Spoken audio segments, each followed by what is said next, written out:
Now presenting a tiny vision of my privilege. It began early, a couple of months after I received my driver's license just below the rise on Glen Ridge Road in Glenville, New York, when the lights of the state trooper's car flashed behind me and I was asked, "License and registration, please." And it continued through the years, a late night accident shearing one phone pole at the base and snapping another just south of the Y intersection from Shawber Road into Ashdown Road, 5 minutes from the house, and the troopers briefly contemplated the filing of a misdemeanor reckless driving charge. A traffic stop in college, where by generosity alone I was told to pull the car into the lot and pick it up in the morning. A late night traffic stop on the New York State Thruway, making an infamous ill-advised run from Schenectady to Oswego. A rollover accident into a farm field in east of Mattatuck on the North Road. They're growing hops now there, which I find ironic. A speeding ticket on Sunrise Highway near Hampton Bays, where the trooper told me, "It is too damn icy to be driving that fast, man." A traffic stop here in town in my failing maroon Isuzu Trooper because one of my taillights was out. Another when we were watching a herd of deer on Peconic Bay Boulevard in Jamesport.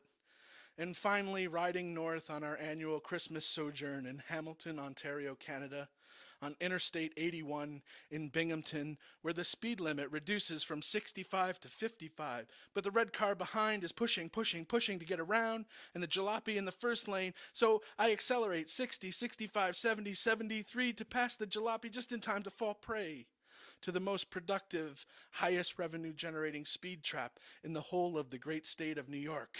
Merry Christmas, Kramers. Excelsior. Yes, you are correct. I need to SLOW the hell down. And I probably could use a driver's safety course or 40, and I've been working on that. But the larger point here is one of luck, demonstrable by the sheer volume of my interactions down the years with law enforcement on the highways, byways, roads, and streets of our country. It is not the mythical, farcical luck of the Irish. It is the luck of the DNA draw, the luck of being born with white skin. Because, friends, were it not for my white skin, any one of those interactions might have, could have, terribly, horribly gone awfully wrong. Bang, bang, bang, bang, bang, bang, bang. Apology to my cohort. I was sorry to hear about your quite recent discovery that there is no default setting, no guarantee in America, even if you are white and male. I am sorry there is no 40-year good-paying union gig at the factory across town waiting for you to fall back on when your tender dreams meet the impervious asphalt of reality. I am sorry to hear you have been downsized. The jobs moved first to the non-union right-to-work South, then Mexico, and finally offshored altogether in the name of profit, not in the pro-offered falsehood of a failed, non-existent competition. I have been downsized. My father was downsized 3, it might be 4 times now. I know the pain and the sense of failure. And I'm sorry so much of the repetitive, heavy lifting in our factories has been assumed by robots. I have walked the floors of a dozen modern factories, so many machines, so very few people. I am sorry our factories are no longer messy, chaotic beehives, but well-swept, efficient, wickedly productive mausoleums. I am sorry General Electric will never again employ 45,000 people in Schenectady, or 60,000 people at Kodak in Rochester, or 11,000 at IBM in Endicott, New York. I'm sorry you have raised up the wrong heroes, scions of politics and commerce, who proved wolves in well-tailored fabric or black countercultural turtlenecks, union busters, automation gurus, offshoring innovators, and the pursuit of profit above the good of the cities that nurtured them and America in general. Ronald Reagan, Jack Welch, Phil Knight, Steve fucking Jobs. I am sorry you turned on and continue to turn on the unions, ignoring the truth of strength in numbers for myths spouted by ownership shills. Unions prevent excellence, and they reward deficiency and laziness. I am sorry that the system is irrevocably rigged towards ownership and not workers. I asked my father, downsized 3, and I think it might be 4 times now, why didn't you tell me the whole thing was fucking rigged? He could only offer, I believed it too.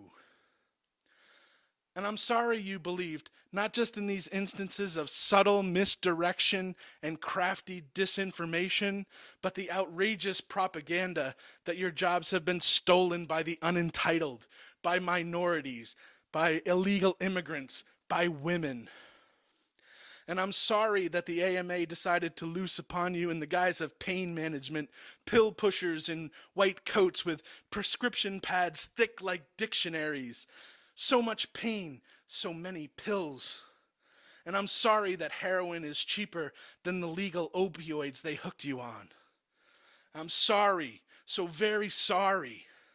It sucks that you finally had to discover what every one of our female, immigrant, black, brown, Asian, First Nations, Aboriginal, gay, queer, questioning brothers and sisters already knew experientially, existentially, painfully.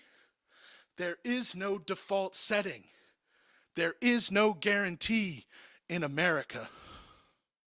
Where do your dead enemies go? A Christian dilemma. No, I mean really. Sure, we would all like to damn our enemies straight to hell, but I have this sneaking suspicion that if that were the case, heaven would be a very empty place, because we all at some point piss someone off and they dream of us getting forked in the ass by Satan, or a different, more horrific vision involving a disgraced televangelist and a genocidal dictator of their choosing. So I think it's pretty unlikely that all of our dead enemies go straight to hell. Since our Father's house has many rooms, his words, not mine, I am guessing that our dead enemies end up in adjoining rooms in that house, playing bad music at 3 a.m., and this behavior meanders towards an infinite occurrence despite our protests to St. Peter and Jesus, who are forever telling us to love our neighbors. But you cannot, and you hang on the walls at 3 a.m. and bang with a large hammer composed of dark cumulus clouds and yell, "Turn that shit down! Angels are trying to sleep, and some have a job to get to in the morning, people to watch over, epiphanies to bequeath, and mysterious happenings to initiate. And you cannot be up all night listening to 1940s big band music, no matter how much you enjoy it. And of course your freaking family is there, and they're telling you to relax and enjoy heaven. Just have another bowl of Soma with milk and honey. John Milton is coming over for a poetry hootenanny later. You should be happy and excited, not angry and pestilent. And you're pissed at them because none of them have a fucking job. You were the only one that hoofs the street of earth, saving the living, providing epiphanies and initiating mysterious happenings, and maybe one of them should get off their lazy asses and go to work too. But they tell you, man, that Puritan work ethic is a line of bullshit.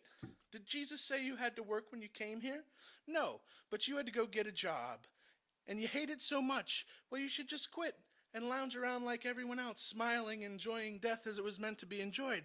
And fuck, you hate when they say that. Lousy, no-account, Jesus freak hippies.